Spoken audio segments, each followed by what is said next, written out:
Shri Swami Samarth. 18 August म्हणजे आपल्या श्रावणी सोमवारचा शेवटचा सोमवार. श्रावणातल्या ह्या चारही सोमवारी आपण वेगवेगळ्या पद्धतीनं भगवान शिवांना प्रसन्न करण्यासाठी वेगवेगळे उपाय केले. मग त्यामध्ये अभिषेक असेल, रुद्राभिषेक असेल, शिवतांडव स्तोत्राचं पठण असेल किंवा शिवलीलामृत या ग्रंथाचं वाचन असेल, ह्या सर्व गोष्टी आपण अतिशय उत्साहामध्ये आणि आनंदामध्ये पार पाडल्या.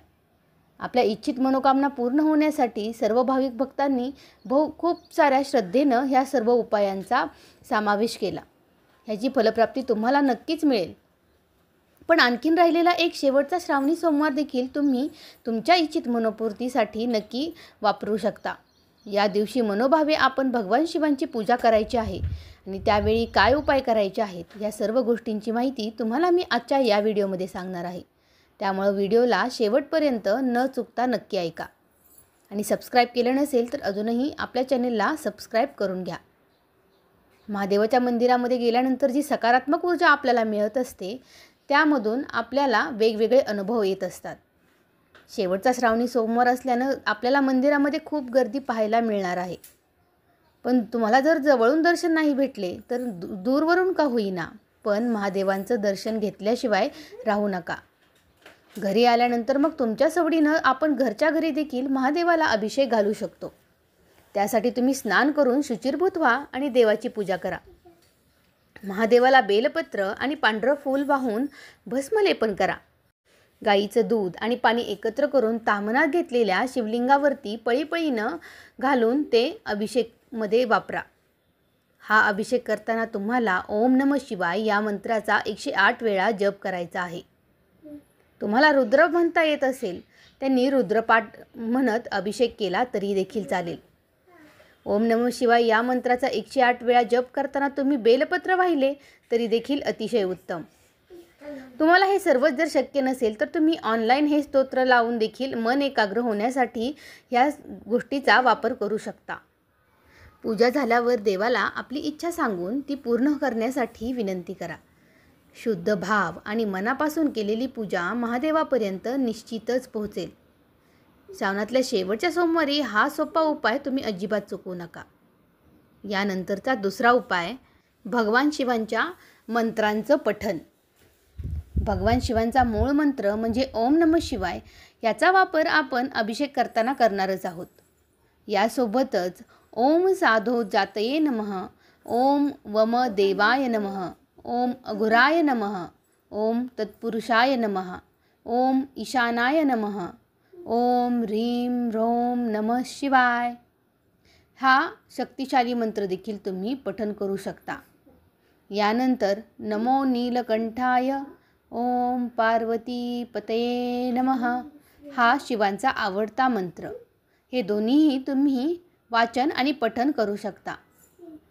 ह्यामुळं तुम्हाला एकाग्रता वाढते आणि तुमच्यामध्ये जर काही आजार असतील तर त्यामधून तुम्हाला मुक्तता मिळण्यासाठी मदत होते. याचा तुम्हाला आर्थिक आणि आरोग्यदायी असा देखील फायदा होऊ शकतो. तुमच्या अध्यात्मामध्ये वाढ होऊन तुमची भीतीपासून मुक्ती देखील होऊ शकते. यासोबतच तुम्ही भगवान शिवांना गंगाजलाचा अभिषेक देखील करू शकता. शिवतांडव स्तोत्राचं पठण केल्यानं तुम्हाला इच्छित मनोकामना पूर्ण होतात. अविवाहित व्यक्तीला लवकर लग्न व्हावं अशी जर तुम्हाला इच्छा असेल तर तुम्ही भगवान शिवांना कच्च्या दुधानं अभिषेक घालू शकता. हा उपायानं भगवान शिव लवकरच प्रसन्न होत असतात. वैवाहिक जीवनामध्ये सुख आणि शांतीसाठी तुम्ही श्रावणाच्या या शेवटच्या सोमवारी शिवलिंगावरती तूप अर्पण करा. सोप्या शब्दात सांगायचं झालं तर भगवान शिव यांना तुपानं अभिषेक करा. त्यानंतर शुद्ध पाण्यानं आणि गंगाजलानं भगवान शिवांचा अभिषेक पूर्ण करा. तुमची आर्थिक स्थिती मजबूत करायची असेल तर तुम्हाला श्रावण महिन्याच्या या शेवटच्या सोमवारी पारद शिवलिंग घरी आणायचं आहे. त्यानंतर या शिवलिंगाची भक्तिभावानं पूजा करून तुम्हाला वास्तुदोषाशी संबंधित सर्व समस्यांमधून मुक्ती मिळायला मदत होत असते. शनिदेवाचा आशीर्वाद मिळवायचा आहे तर तुम्हाला श्रावण महिन्याच्या या सोमवारी स्नान आणि ध्यान केल्यानंतर काळ्या तिळामध्ये मिसळलेल्या गंगाजलानं भगवान शिव यांचा अभिषेक करायचा आहे. हा उपाय केल्यानं राहू आणि केतूमुळे येणारे सर्व अडथळे हे दूर होत असतात. त्यामुळं शेवटच्या श्रावणी सोमवारी तुम्ही हे उपाय नक्की करा. श्रावणाचे हे उपवास करत असताना तुम्हाला सकाळी लवकर उठून पवित्र स्नान करायचं आहे. लाकडी पाटावरती शिवपरिवाराची स्थापना करून त्यांच्यासमोर देशी तुपाचा दिवा लावा. मंदिरामध्ये जाऊन भगवान शिवांची पूजा करा. पंचामृतानं म्हणजेच दही, दूध, तूप, मध आणि साखर यांनी जलाभिषेक करा आणि त्यानंतर ह्या जलाभिषेक पुन्हा एकदा पाण्याने जलाभिषेक करा.